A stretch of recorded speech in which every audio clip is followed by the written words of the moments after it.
Eu estou aqui com um convidado, nós vamos bater um papo, um tempo que eu tenho absoluta certeza que será muito agradável. E eu quero apresentar para vocês o pastor Samuel Targino. Ele é bacharel em teologia e também pós-graduado na área, e também é licenciado em pedagogia, história e filosofia. E atualmente ele é mestrando na área de história. Se eu não errei, é isso mesmo, né, pastor? Perfeito, pastor. Ok. Perfeito. A memória ainda tá boa, mesmo depois da Covid, né? E nós vamos conversar um pouco nessa noite, pastor, sobre o tema que é vida cristã.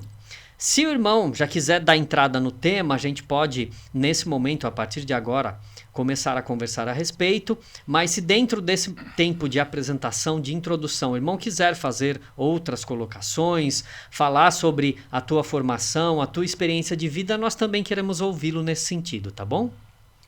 Ok, gente, então nós estamos aí com um tema interessantíssimo nessa noite, né? Vamos falar sobre influenciadores digitais, mas antes eu queria aqui fazer algumas colocações, falar um pouquinho da minha biografia, né?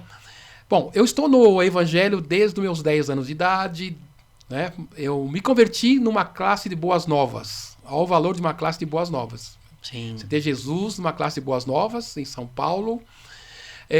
Com 12 anos me batizei. Aos meus 16 anos já era um pregador de rua, eu era um pregador de rua, né? Hoje já não usa mais esse método de evangelização, mas na minha fase era muito evidente, muito vigente essa coisa da evangelização na rua. E eu fiz isso aí por muito tempo, né? Após isso, eu adentrei num seminário, estudei.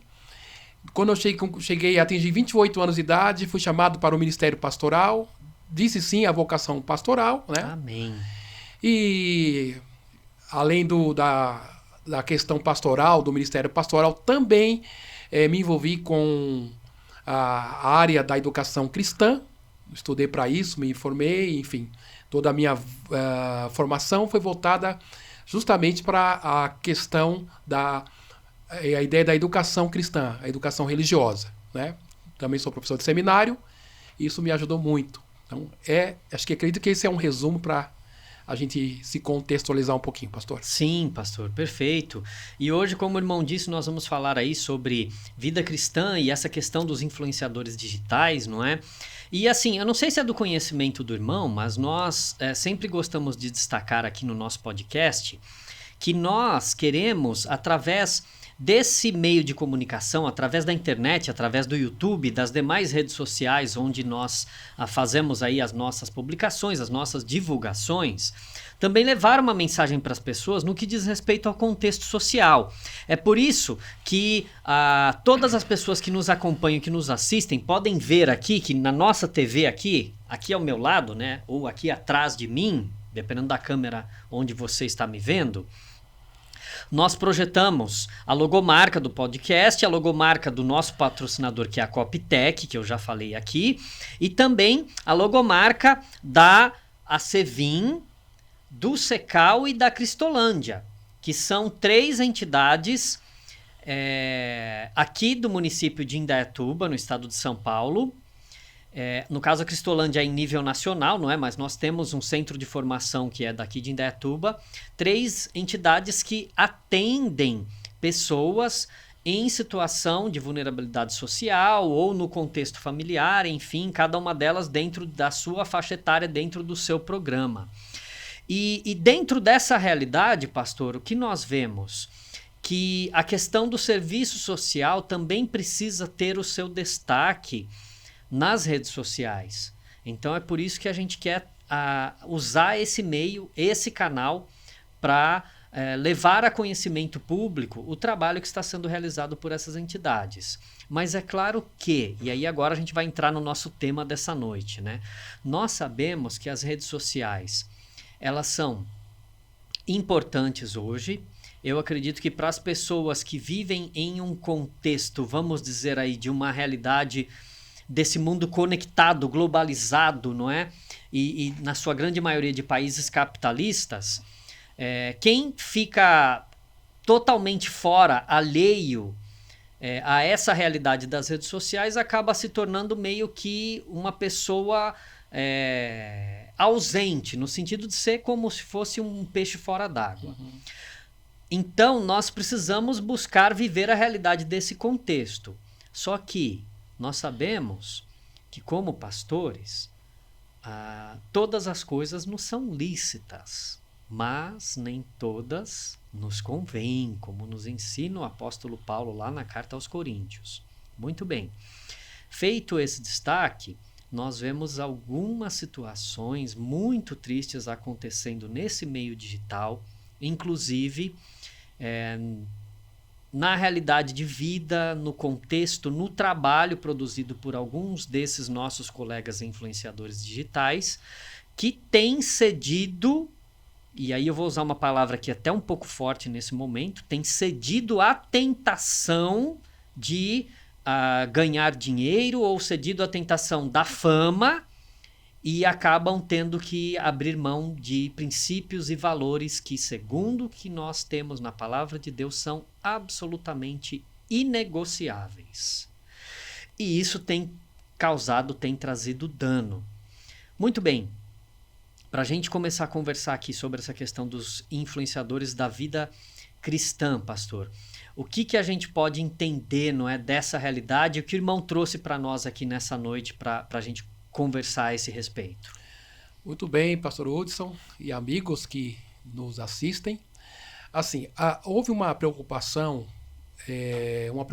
quanto a esse tema. Por quê? Porque nós entendemos que os nossos jovens, sobretudo os nossos jovens, nossos adolescentes, passam muito tempo nas redes sociais, né? E sempre há novos dispositivos de conexões, de interações. E a minha preocupação é a seguinte, né? O que está modelando, o que está, na verdade, formando os nossos jovens. Não falar nem dos adultos, mas os jovens. As crianças, adolescentes e jovens. O que está modelando os nossos jovens? Quando nós olhamos para Paulo, pastor Hudson, Paulo vai dizer assim: sede, pois, meus imitadores, assim como eu sou de Cristo. Sim. Então, nós entendemos assim, quando nós entramos na história cristã, sobretudo, vamos falar história hebraica, bem lá atrás, no Antigo Testamento. Deus, o próprio Deus, tá no coração de Deus, no entendimento de Deus, que é preciso fazer transmissão de valores. Nós vamos ver o próprio Shema, né, hebraico, lá em Deuteronômio capítulo 6, versículo 4 em diante. Ouve, ó Israel, o Senhor nosso Deus é o único Senhor. Sim. Né? Aí o texto segue falando, e tu inculcarás. Né? Perfeito, pastor. Então, a ideia de inculcar, inclusive essa palavrinha no hebraico, a ideia é abrir a cabeça e colocar dentro. Ok. Né? Então, o significado literal é esse, isso, literalmente, né? Isso, pastor Hudson. É quebrar o coco, quebrar a cabeça e sim, inserir valores. Sim. Então, essa é a minha preocupação. O que está levando nós, enquanto cristãos, enquanto discipuladores, enquanto influenciadores também. Sim. Como nós estamos enxergando esse fenômeno que tem, na verdade, aí modelado pessoas, sobretudo os nossos jovens.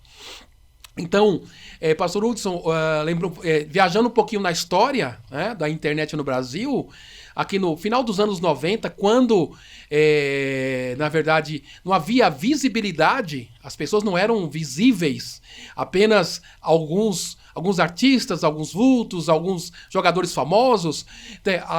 No final dos anos 90, adentrando para o ano 2000, a própria rede social, o Facebook, sobretudo o Facebook, que foi, na verdade, a primeira plataforma que foi dando visibilidade àqueles que eram invisíveis.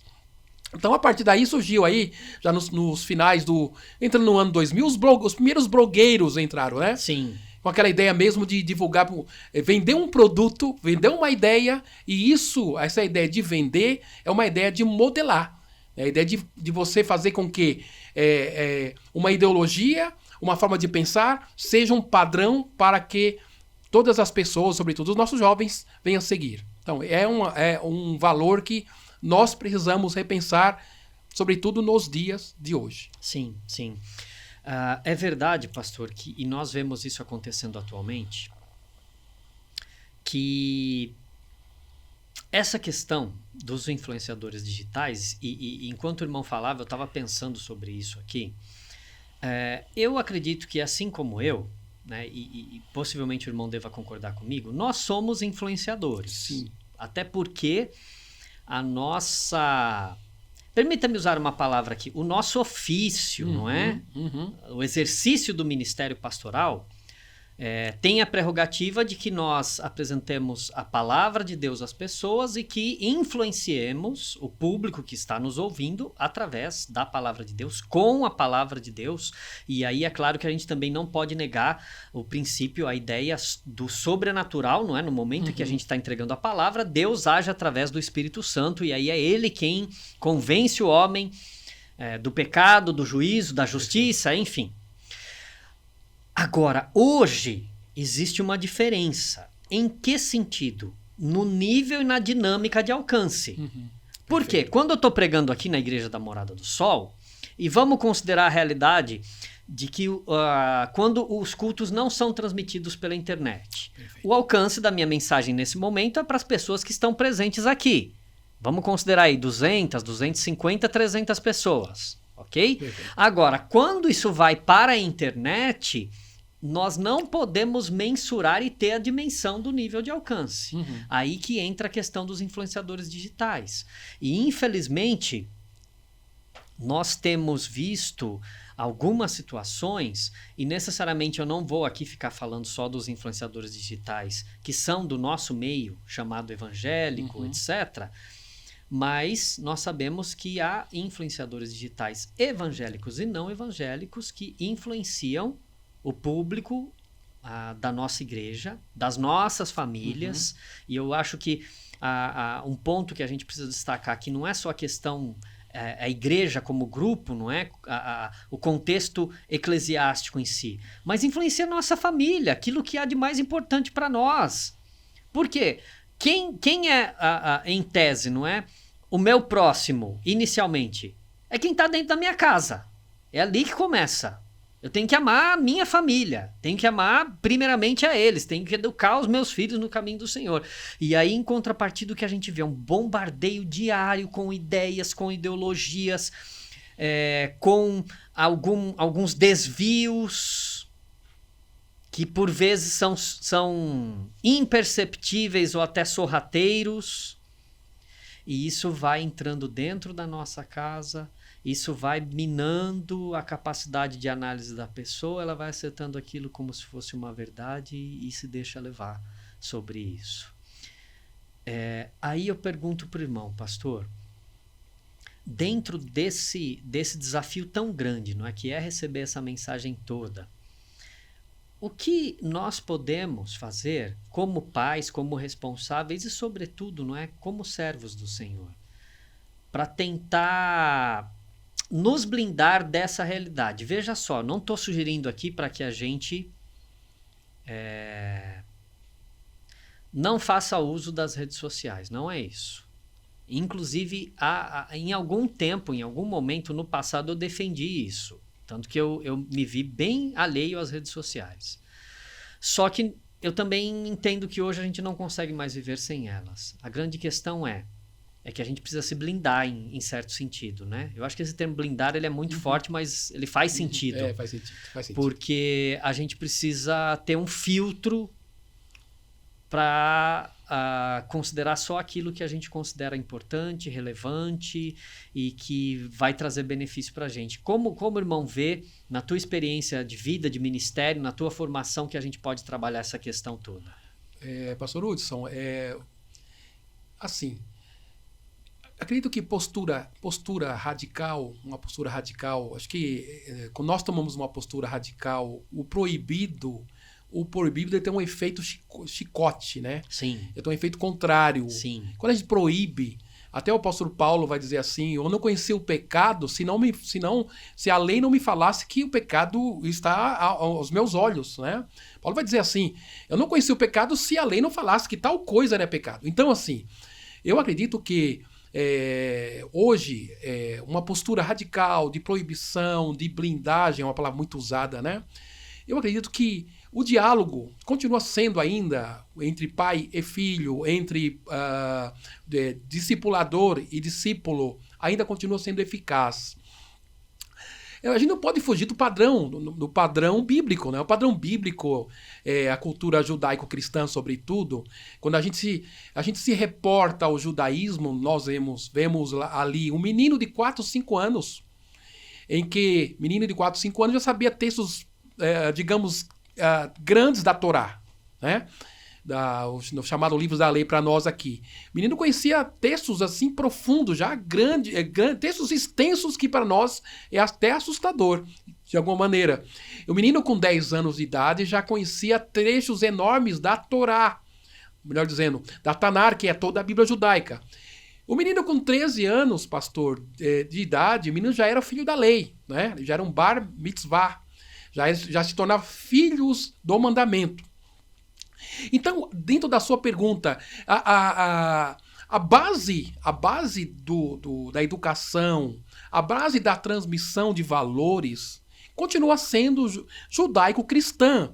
Então, o que nós precisamos fazer? Mais do que tudo, eu acredito que uma postura radical talvez não ajude muito, mas, pastor, para crianças pequenas, crianças menores, vamos colocar um menino aí de 4, 5, 6, 7, até um menino até seus 10 anos, ou até mais, dependendo digamos assim, da capacidade de percepção dessa criança, da sua inteligência, é preciso o pai exercer controle. Sim. Porque assim, o que ocorre, pastor Hudson, o que ocorre é que um celular é um instrumento de entretenimento. Sim. Então, a mãe está muito ocupada, o pai também, o pai está trabalhando, a mãe fazendo com seus afazeres, ou a mãe trabalha fora, ou deixa o seu filho na mão de uma cuidadora, alguém que para ser uma tutora do filho. O que acontece? Ocorre que, para que o menino não dê trabalho, dá um celular na mão da criança. Aí o menino, sem regra nenhuma, viaja entre menininho, uma criancinha hoje de 3 anos, 4 anos, tem uma habilidade incrível com o celular, né? Então, assim, a gente vê perigo quando não existe um controle. Sim. E quando não existe um controle e não existe uma censura, a censura precisa existir, né?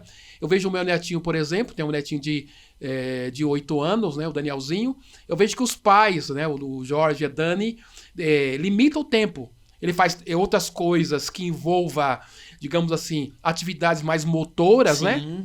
Que são importantes para a formação dele. Isso. E determina um determinado período, pai, você vai ficar meia hora, 1 hora no celular com os joguinhos, depois toma. Então, assim, então esse meio termo, esse controle é importante, pastor. Sim. Né? Porque eu entendo que os valores de Deus precisam ser transmitidos. Isso é inegociável. Os valores de Deus precisam ser transmitidos à criança, ao jovem e ao adulto. Mas a questão é, nós não podemos permitir com que os meios digitais nos substituam. Então, essa é a questão. Sim. Então, podemos manter o controle, podemos ser equilibrados nisso e continuar transmitindo os valores cristãos. Sim. Pastor, em face a essa realidade, eu estava me lembrando aqui de 2 organizações que fazem parte da nossa denominação, a denominação batista. Tá? E eu vou fazer propaganda delas aqui. Sim. As Mensageiras do Rei e os Embaixadores do Rei.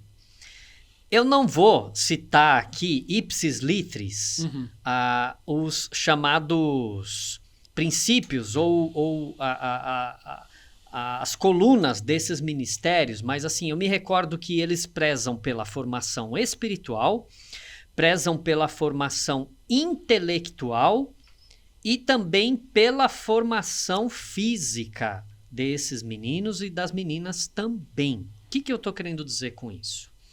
Hoje, como o irmão falou pra gente, é claro, né? Eu já vi que, assim, tem crianças que não têm a mínima condição de leitura, não sabe ler. Criança de 3, 4 anos, não sabe ler.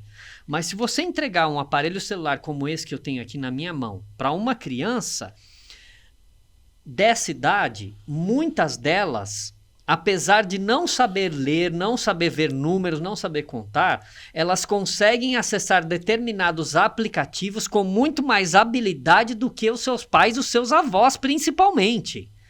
E assim, isso para mim eu não vejo como um absurdo. Eu vejo até certo ponto com certa naturalidade. Por quê?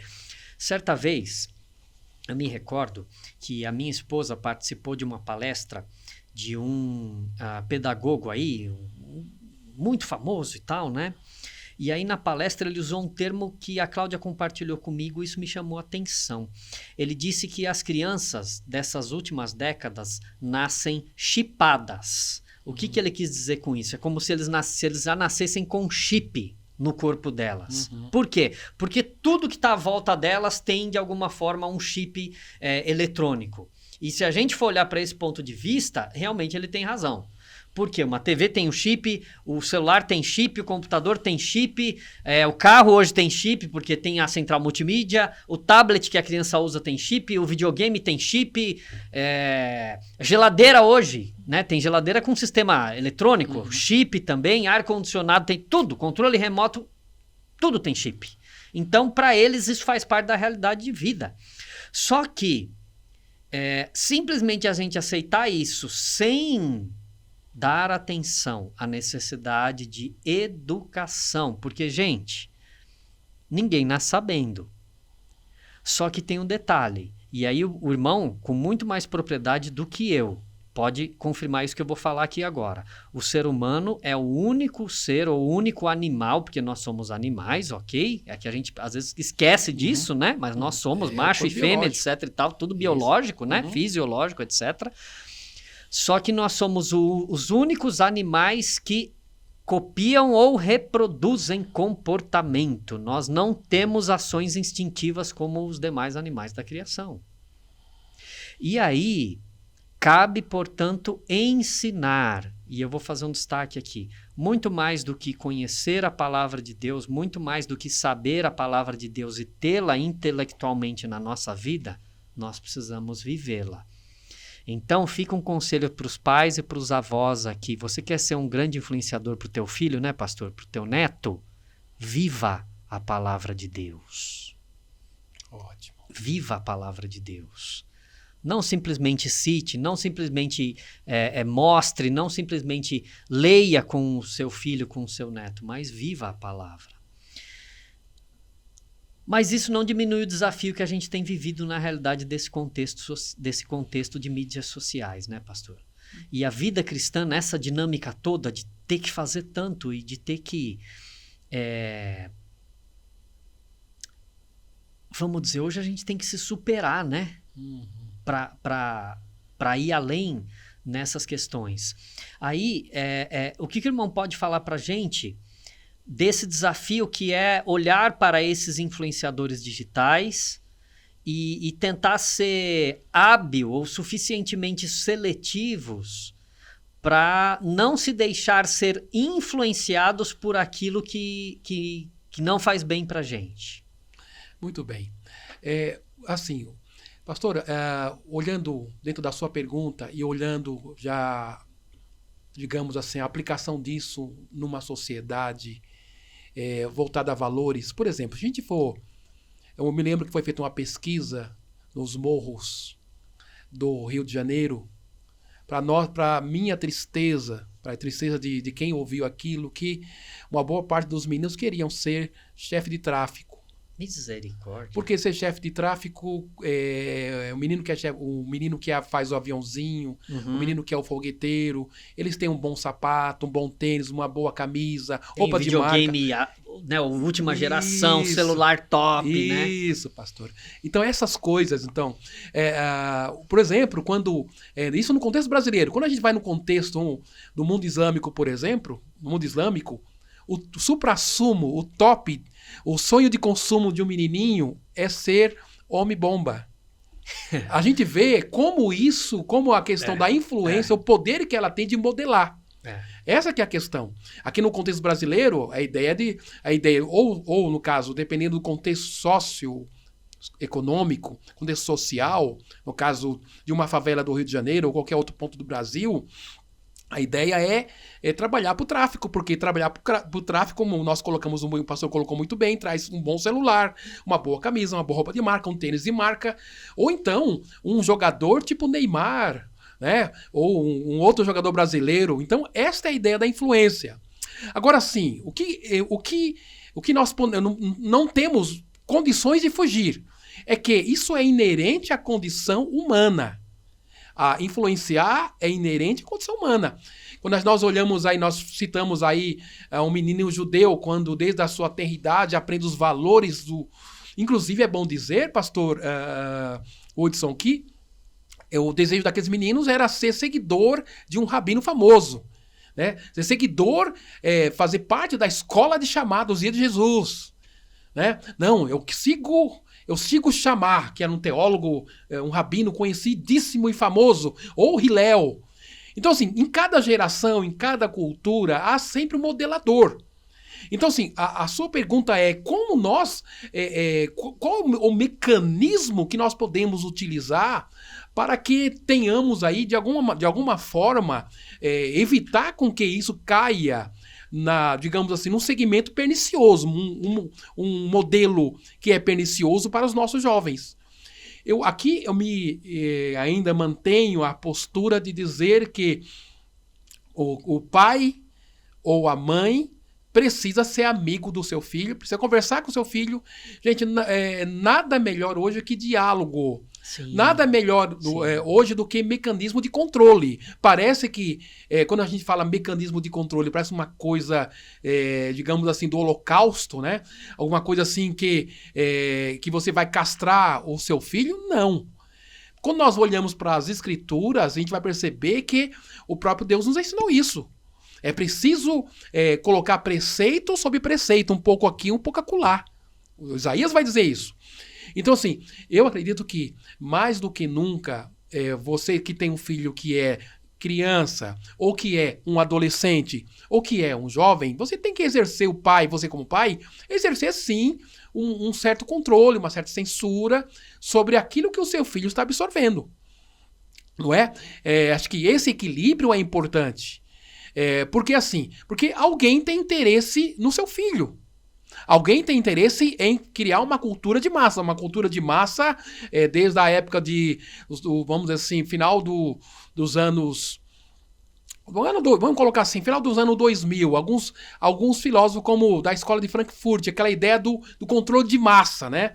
Aquela ideia de você controlar, aquela ideia de você produzir pessoas iguais.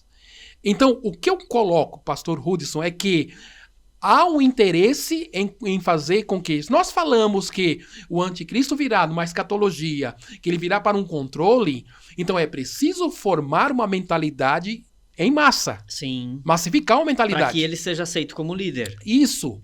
E para tanto, haverá então instrumentos de modelação, de modelar, de controlar mesmo.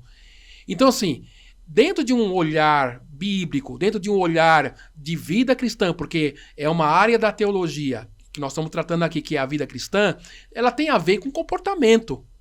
E o que é interessante, gente, a própria filosofia, quando nós olhamos para a filosofia, a gente olhamos para, por exemplo, vou citar aqui a filosofia clássica, vou citar Sócrates. Você percebe que não só no contexto judaico-cristão, não só no contexto hebraico, no mundo do Antigo Testamento. Quando nós olhamos para a filosofia clássica, a gente vai ver um Sócrates modelando, trabalhando valores em Platão. Platão, por sua vez, vai modelar e inserir valores em Aristóteles. E assim foi. Então, se a própria filosofia, ela entende, o próprio Sócrates, é bom lembrar que ele foi condenado a tomar cicuta, né, um veneno, porque ele foi entendido pelo governo grego como alguém que era nocivo, que era subversivo à juventude. Ele era uma má influência.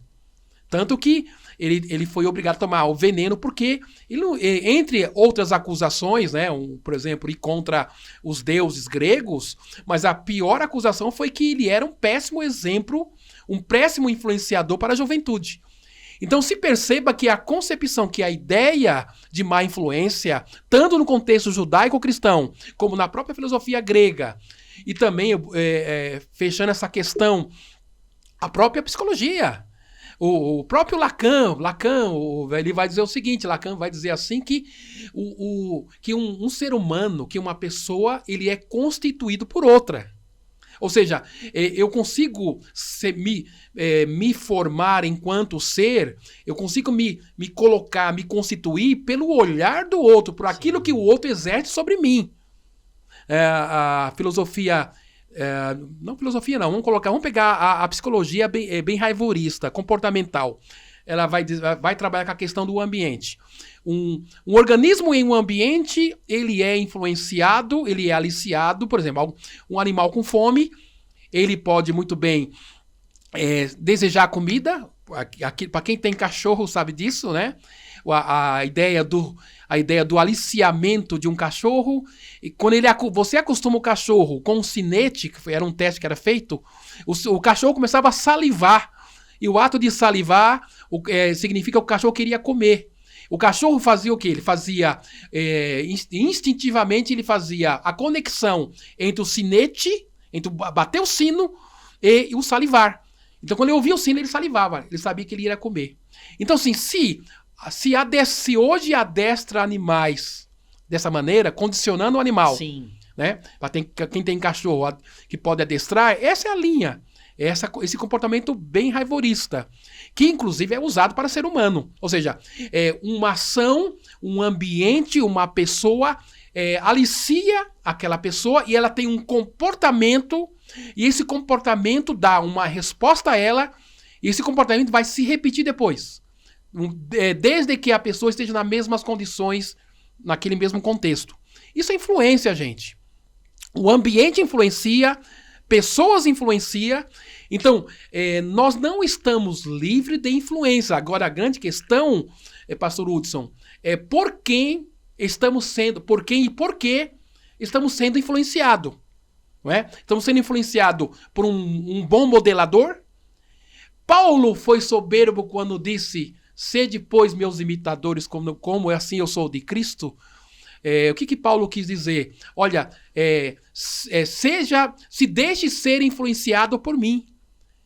Repita as mesmas ações que vocês estão vendo em mim. Sim. Porque eu tenho um modelador maior.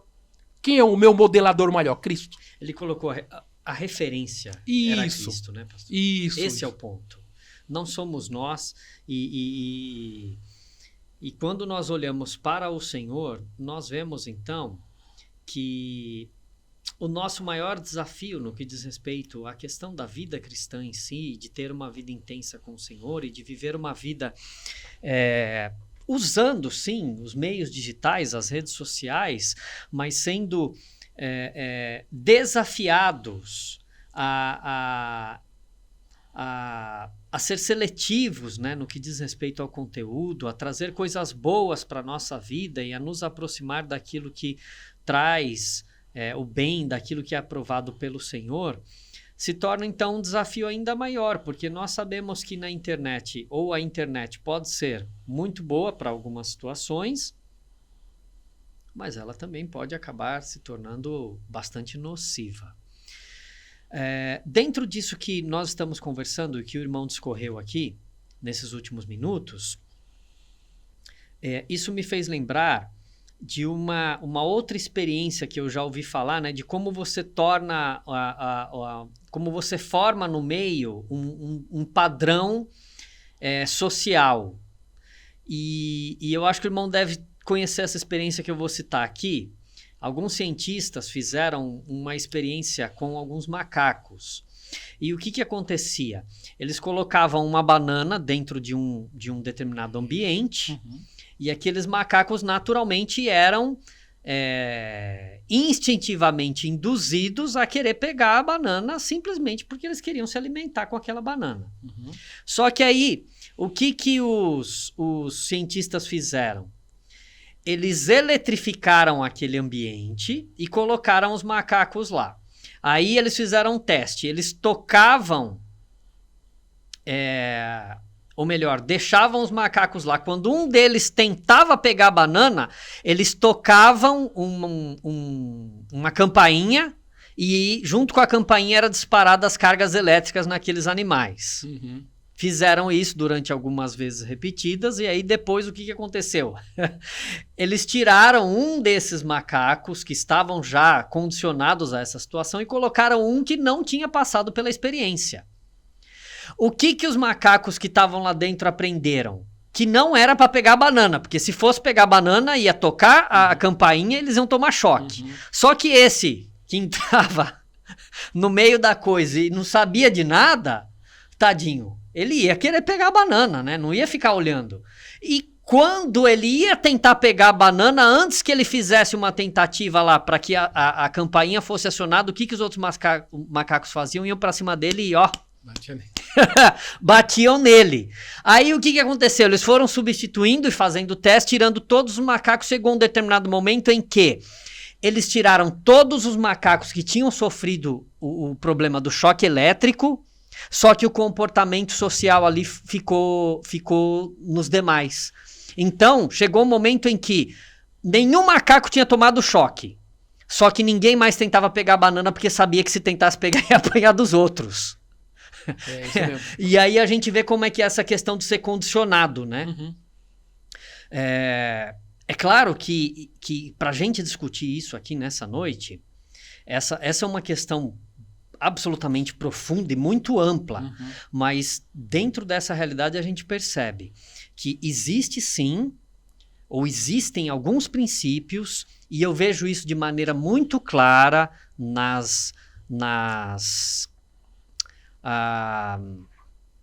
imprensa aqui no Brasil, na imprensa aqui no nosso país, de deliberadamente, através de um discurso que eles podem jogar para a direita, para a esquerda, enfim, não importa, mas você percebe pela maneira como ele está falando uma determinada notícia, como eles jogam uma manchete, que eles estão deliberadamente tentando influenciar a opinião pública. Manipular, isso bem colocado, Leandro. Eles querem manipular a opinião pública. E aí, nós precisamos estar atentos a isso, fazer um filtro dentro dos nossos princípios e valores e, principalmente, colocar isso à luz da palavra. Porque existe uma ideia de manipulação daquilo que absolutamente não é negociável dentro da palavra de Deus. Necessariamente nós não vamos discutir aqui esses pontos, mas a gente sabe que isso existe. Como que a gente pode tentar trabalhar tudo isso, pastor? Como que a gente pode lidar com essas questões? E é possível ter na nossa vida alguns alertas, não é? Alguns sinais amarelos aí, ou possivelmente até vermelhos, para a gente não se deixar somente levar por uma influência, por uma mídia que é absolutamente tendenciosa, para que a gente se mantenha fiéis ao Senhor, fiéis aos princípios da palavra de Deus? Sim. Pastor Lúcio, gostei muito desse comportamento aí, dessa ideia comportamental usando os macacos, de fato é isso mesmo. Inclusive, uma das bases, um dos estudos para a depressão foi usando o macaco, né? Repetindo essas mesmas experiências, né? O macaco se deprimiu e depois ele não quis. Aí colocaram uma vara, mais ou menos uma outra experiência. Depois colocaram um bambu. Ele tomou tanto choque que ele não quis mais nem pegar com medo. Quando ele encostava, ou ele deixou o bambu do lado porque ele sabia que ele já não conseguia alcançar mais. Então, tanto tomar choque, uma outra experiência foi... Tomou choque, mas depois colocaram o bambu. Ele não quis pegar o bambu, né? É uma experiência para depressão nisso. Mas voltando aqui à sua questão. Sinalizadores. Alguns sinalizadores aí, alguns alertas, algum sinal amarelo, uma coisa que você, para te chamar a atenção. Sim, a grande pergunta, pastor, é assim, se nós somos aquilo, digamos assim, há uma expressão do mundo da nutrição que fala, somos aquilo que comemos. Sim. Se somos aquilo que comemos, a pergunta é, o que estamos absorvendo, o que estamos comendo? A grande questão assim, que se pode perguntar, a gente não pode ser, permita usar esse termo, hipócrita em cobrar dos nossos jovens aquilo que nós não fazemos. A minha pergunta é, quanto tempo eu gasto divagando, viajando na internet, nas redes sociais, e qual o período que eu tenho de devocional com Deus. Então, assim, eu acho que esse é um sinalizador. Porque muitas vezes eu vou ler a Bíblia, vou ler um texto sagrado, cara, eu começo a ler a Bíblia 10 minutos, eu tô com sono. 10 minutinhos, tô lendo, dá sono, não me dá vontade de continuar a leitura, ou mesmo não leio. Mas eu fico 2 horas, 3 horas na rede social com muita tranquilidade. Então, assim, esse é um dos sinalizadores. Será que eu tenho aquele texto, Salmo 1, antes tenho o seu prazer na lei do Senhor. Sim. E na sua lei medita de dia e de noite. Então, isso não é só aplicado a adulto. A minha pergunta os nossos filhos, qual é o contato que os nossos filhos têm na semana com Deus? Então, se ele, lógico, entendendo que dentro do seu mundo, o seu universo de criança, se ele tem um período, um tempo de culto doméstico, acredito que é uma coisa muito, muito rara, mas assim, aquele período que você transmite um texto, conta uma pequena história, ou ora com seu filho. Então, isso existe? Ou não tem censura nenhuma, o filho fica nas redes sociais sem controle nenhum. Então, assim, o que ele está comendo? Se ele é produto, se ele é o resultado daquilo que ele come, se nós adultos, somos resultados daquilo que nós estamos absorvendo, a pergunta é, o que nós estamos comendo então? O que nós estamos absorvendo? Isso tem uma implicação muito profunda na nossa espiritualidade e na nossa comunhão com Deus, sim. Então, assim, qual o sinalizador? O tempo que eu gasto com Deus, com as coisas de Deus, o prazer que eu tenho nas coisas inerentes às coisas cristãs, às coisas de Deus, digamos assim, as atividades da igreja, do grupo que aquele adolescente, aquela criança pertence, ou aquele adulto pertence. Então, em termos de mensuração de tempo, de mensurar tempo, qual o tempo que se mensura? Eu gasto mais tempo, tenho mais prazer nas coisas ligadas às redes sociais, ou não tenho prazer com as coisas de Deus, pelo tempo que eu determino e que eu utilizo no contexto da minha vida, durante a minha semana, durante o meu dia. Então, acho que é um fato que deve ser um crivo, né? Um sinalizador para saber que há um perigo aí. Sim, sim. A gente percebe que, muito claramente, que é uma questão de prioridades, né? É uma questão de prioridades. Você se relaciona com quem você quer, você consome aquilo que você quer. E aí, dentro dessa situação, eu vou até pegar aqui o meu celular sem necessariamente manipulá-lo aqui, mas vou usar só como exemplo. Importante. Eu penso que hoje, pastor, nós precisamos estar bastante atentos, e isso também serve para mim, porque como eu disse aqui para vocês, eu faço uso das redes sociais. Claro que de forma criteriosa, tomando cuidado, mas às vezes, né, como a gente costuma falar, quando a gente está lá no sofá de boa na lagoa, eu me pego às vezes mexendo nas redes sociais sem necessariamente estar ali, vamos dizer assim, com um propósito, vamos dizer, né? Você tá ali mexendo, mas sabe quando você tá ali, né? Na bolha, e aí, o que você começa a fazer? É isso aqui, né? E vê um monte de coisa. E aí, isso cria um padrão que é desenvolvido no nosso cérebro, ele adota isso como um padrão e você fica absolutamente elétrico. Eu não vou saber explicar aqui tecnicamente isso, mas eu sei que é literalmente isso. O seu cérebro fica condicionado a um determinado padrão de ter acesso a centenas ou milhares de informações em um período muito curto de tempo. Isso, na minha opinião, vai absolutamente de encontro com a realidade do nosso relacionamento com Deus. Por que eu estou falando isso, gente? Porque para que você tenha tempo com Deus, você precisa desenvolver isso na quietude. E desenvolver relacionamento com Deus na quietude é totalmente o contrário daquilo que o celular nos oferece nas redes sociais. Porque você está condicionado a uma coisa elétrica. Quando você senta para orar e ter esse relacionamento, vamos dizer assim, de certa forma, nós estamos condicionados do ponto de vista fisiológico sentir uma ausência. Por quê? Para nós é como se isso não fosse suficiente, quando na verdade é.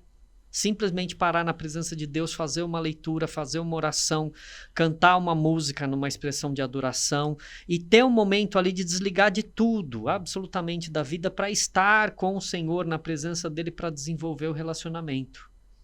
Então aí a gente acaba percebendo que a questão das redes sociais nos influenciam ou podem nos influenciar de forma negativa, não só pelo conteúdo que apresentam, mas pela forma como elas chegam até nós, que é esse disparar aí de centenas de informações ao mesmo tempo, e você começa a assistir um vídeo, depois de 1 ou 2 minutos no máximo aquele vídeo já cansou, você não vai até o final e já passa para outro e tal. Quando pra gente sentar na palavra de Deus, meditar na palavra, você precisa ter um tempo de quietude. Pastor, considerando essa realidade que eu estou citando agora aqui, como a gente pode tentar orientar uma pessoa que está absolutamente conectada nas redes sociais, ligada nessa realidade a 1000 por hora, para ela conseguir desacelerar e ter esse tempo saudável com Deus, esse tempo de tranquilidade na presença de Deus, de conseguir virar a chavinha nesses momentos e se desligar dessa coisa elétrica, dessa dinâmica da vida, não é só as redes sociais, né? Hoje está tudo muito rápido. Você clica no aplicativo do banco no celular, você consegue enviar um Pix para a pessoa e ela recebe ali na mesma hora e tal. Tá tudo assim. Clicou, recebeu. Aí a pessoa clica lá, você recebe de volta e tal. Com o Senhor, o nosso relacionamento é um pouco diferente nesse sentido. E aí a gente precisa entender que buscar o sobrenatural de Deus, para ter o sobrenatural de Deus, é ato contínuo que demanda numa vida, que isso a gente chama do processo de santificação, que começa no ato da conversão e que só vai terminar quando o Senhor nos chamar para a glória. Perfeito. Ponto. Como que a gente faz para tentar virar essa chavinha, pastor? Olha, assim, inclusive foi o meu artigo na formação em psicanálise, falei sobre isso. Sobre a influência as influências digitais na saúde, no comportamento, no condicionamento. Assim, eu acredito assim, a gente pode perceber que, lógico, as famílias mais antigas conversavam mais, nas rodas, na mesa, na hora do almoço, se conversava, né? Se dialogava, e hoje, lamentavelmente, aquela coisa assim, são quatro pessoas numa casa, o marido, a esposa e 2 filhos, cada um com seu celular, cada um se relacionando consigo, né? Sim. Então, assim, eu acredito, acho que a igreja tem um recurso muito grande. A igreja de Cristo tem um recurso. Os pastores, os líderes, os pais. É preciso manter, sim, ter uma forma de fazer com que essas pessoas que são condicionadas às redes sociais, ao mundo digital, o que é preciso ser feito? É preciso dialogar, conversar, assim, desconectar, porque isso tornou-se uma doença. Isso é doença. Isso é comprovadamente patológico. Tornou-se doença. Né? Eu fiz um artigo sobre isso, escrevi sobre isso. Então, eu acredito que há casos, inclusive há casos que pessoas que são muito fissuradas, apegadas, tem pessoa que adoece se ela ficar por alguns minutos sem o celular. Porque ali está a vida da pessoa. Nós entendemos que, em muitos casos, é preciso passar, sim, por uma terapia cognitiva comportamental.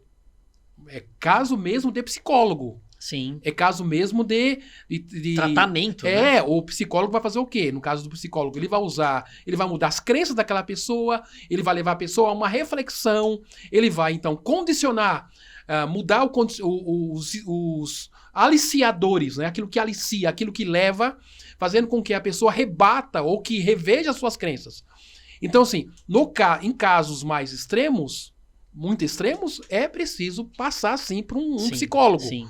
Mas, assim, alguns mecanismos mais simples nós podemos usar, pastor. Nós podemos mesmo orientar, criança pequena a gente pode tirar, um adulto a gente pode estimulá-lo a ter outras atividades físicas, de sair com seus amigos. Pode ser condicionado, sim. Fazer uma caminhada. Andar de bicicleta, enfim. Isso. Isso que o irmão está falando agora me fez lembrar, pastor, de um termo que eu aprendi há não muito tempo. Eu não sei dizer se foi no primeiro semestre deste ano ou se foi no segundo semestre do ano passado. Mas existe um termo técnico para essa patologia da ausência do aparelho celular que vem do inglês, se eu não estiver enganado, que é o termo nomobilephobia, que é a abreviação disso tudo é nomofobia. Isso. Na língua portuguesa, nomofobia. Por quê? É no mobile, né? Sem celular. A fobia da ausência do celular. E essa nomofobia é, inclusive, estudada hoje e, como o irmão disse, é vista como patologia crônica. E há que se ter cuidado em relação a isso. Porque tem gente que, se você tirar o celular, a pessoa entra em parafuso. A impressão que fica é como se, literalmente, esse aparelho aqui fosse uma extensão do corpo da pessoa enquanto ela está acordada. Só não vai ficar com o celular na hora que está dormindo. Mas tem gente que é capaz de colocar ali do lado do travesseiro ainda, que dizem que não é muito bom por causa da radiação, e etc e tal, né? Mas, assim... É uma questão para a qual, às vezes, a gente não está atento... E tá dentro da vivência das nossas famílias, das pessoas. Queridos, e aí eu vou falar com vocês aqui, irmãos, amigos, internautas que estão nos assistindo. O que há de pessoas que estão sofrendo por conta desse relacionamento, e aí eu vou usar uma outra expressão aqui, pastor, se tiver errado, o irmão me corrija, tá? Mas é um relacionamento abusivo, o celular tomou conta da vida da pessoa, misericórdia, gente. Cuide-se em relação a isso, esteja atento, faça atividades físicas, atividades lúdicas, deixe o celular no canto. Eu vou compartilhar com vocês aqui uma coisa que eu tenho feito recentemente lá na minha casa, que para mim tem trazido, assim, muita satisfação e muita alegria. Em casa, quem cuida das flores sou eu. Ai, que lindo. Sou eu. Lindo, né, pastor? Eu gostei do lindo. Eu achei romântico. A irmã Cláudia, a esposa chama Cláudia? Sim. Irmã Cláudia, muito romântico isso, né? Mas, assim, para mim tem sido uma experiência fantástica, legal, maravilhosa. Tem toda, assim, eu já criei, né, uma rotina de cuidado com as plantas. Todo dia de manhã eu rego as plantas antes de sair para vir para o trabalho aqui na igreja. Eu vou conversar com elas também. Então, isso aí eu já ouvi falar. Eu ainda não desenvolvi muito essa capacidade de diálogo com as plantas, né? Nesse sentido, eu tô em falha, né? Mas, enfim. Mas, assim, tem sido muito gostoso, porque eu montei alguns vasos, inclusive. Tem algumas coisas lá que são frutíferas e tem outras que são ornamentais. Eu montei alguns vasos ornamentais lá, faço adubo orgânico, que é uma situação que depois eu posso passar a receita para quem quiser, e tem dado muito resultado. Eu tô com um vaso de orquídeas lá maravilhoso na minha garagem. E aí, são coisas assim tão simples, você acaba tendo um contato tão importante com a natureza, aquilo é uma terapia, né, pastor? Pra gente dar uma desligada dessa tensão, dessa adrenalina. E a gente precisa se cuidar nesse sentido, né? Pastor, falando ainda sobre essa questão patológica, perceba bem, quem está preocupado em criar, produzir conteúdo digitais, eu falo isso com base em leitura, em pesquisa, né? Adoece, há uma questão de adoecimento de quem produz, porque alguém que tem aí muitos seguidores, sim, ele tem que ter uma produção em massa. Sim. Ele tem que produzir muito conteúdo. E conteúdo de relevância, conteúdo que ele tenha curtição, que ele seja curtido, que ele seja compartilhado. Que dá engajamento. Né? Que gere engajamento, que dê mais seguidores. Então, assim, eu li recentemente um texto de um psicólogo muito famoso, ele é psicólogo e também psiquiatra, de pesquisa que foi feita em Harvard mesmo, né? De como isso adoece. Quem produz conteúdo, é uma máquina que não pode parar. Então, assim, há um desespero muito grande de produzir conteúdo de relevância, sim, né?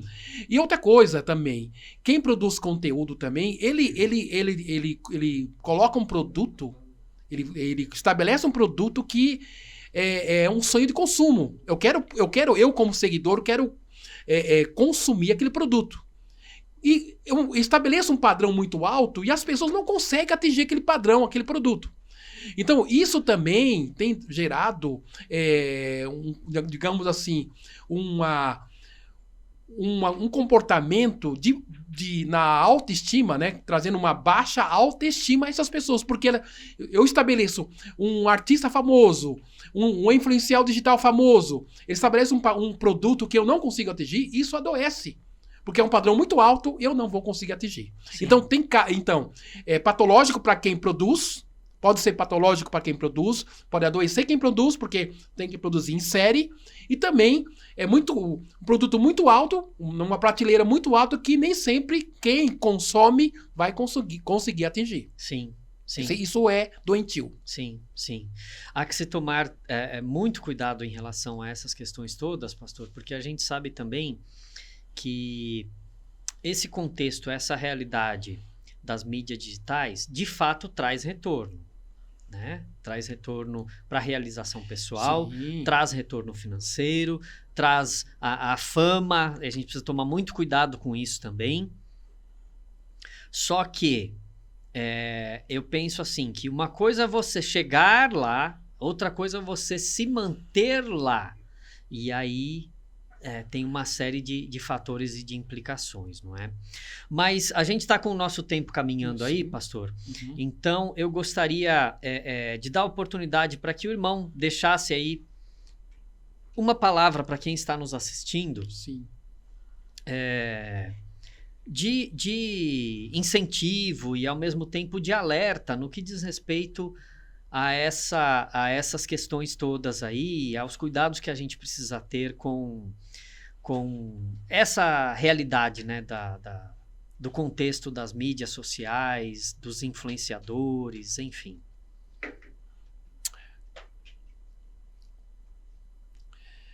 Muito bem. Então, a pergunta relevante, pastor, assim, o que eu me dirijo, o que eu me coloco isso como algo muito importante, é que viva a sua vida. De maneira simples, parece até redundante dizer, viva a sua vida, mas eu digo assim, viva fora de um mundo que foi construído para você. Tenha uma vida plena. Vida plena é você levantar, você cuidar das suas coisas, você ter plantas, você ter flores, você ter caminhada, você ter um livro para você ler, fora de um mundo que foi construído para te influenciar. Então, assim, as redes sociais é muito boa, indubitavelmente que veio para revolucionar, veio para trazer coisas muito boas. Só que tudo é ruim quando não se sabe fazer uso dela. Sim. Isso é uma coisa óbvia, né? Então, o que eu oriento? Mãe que tem filho pequeno, que tem crianças pequenas, por favor, acompanhe o seu filho. Tem seu filho adolescente? Acompanhe também o seu filho adolescente. O que ele está vendo? Quais as redes sociais que ele participa, que ele frequenta, né? Então, assim, procure ter uma vida de controle, sim. Os antigos falavam assim, quanto come do meu feijão, ou quanto estão embaixo do meu teto, é do meu jeito. Sim. Eu continuo com essa linha, porque é uma linha bíblica. Precisa ter essa cultura de acompanhar o filho, né? E ter esse equilíbrio, né? Porque não dá mais para... As redes sociais não tem como voltar mais para trás, não tem como fazer alguma coisa retroativa. É daí para frente. Mas com equilíbrio. Tudo sendo usado com equilíbrio é abençoador para uma vida saudável, pastor. Amém, amém, amém. Ok, pastor, então eu quero agradecer mais uma vez aqui pela tua presença. Um prazer poder contar com o irmão, que essa seja aqui a primeira oportunidade de outras que com absoluta certeza virão. Eu acho que a gente pode montar aí algumas discussões, alguns diálogos, alguns temas muito relevantes dentro da realidade, do contexto de vida das pessoas, e não necessariamente só do contexto da igreja, não é? Mas da vida das pessoas, para a gente trazer aqui uma discussão nas áreas de formação que o irmão tem, que são bastante amplas, né? A gente pode trazer aqui algumas discussões na área de pedagogia, sim, também na área de psicanalista, da psicanálise, né? Deixa eu me corrigir aqui, na área da psicanálise e tal. Com certeza nós vamos conversar sobre isso, viu, pastor? Será um prazer poder contar com o irmão aqui em outras ocasiões. tá bom? Queridos, muito obrigado, agradecemos a todos, um prazer estar com vocês. Lembrem de fazer inscrição no canal, curtam o nosso vídeo, compartilhem e nos acompanhem nas redes sociais, seja aqui no YouTube, no Instagram, no Facebook. Apoiem e ajudem o nosso trabalho, tá bom? O nosso desejo é que Deus continue abençoando grandemente a tua vida e também a tua família. Até o próximo podcast. Um grande abraço do PH. Até mais. Tchau, tchau.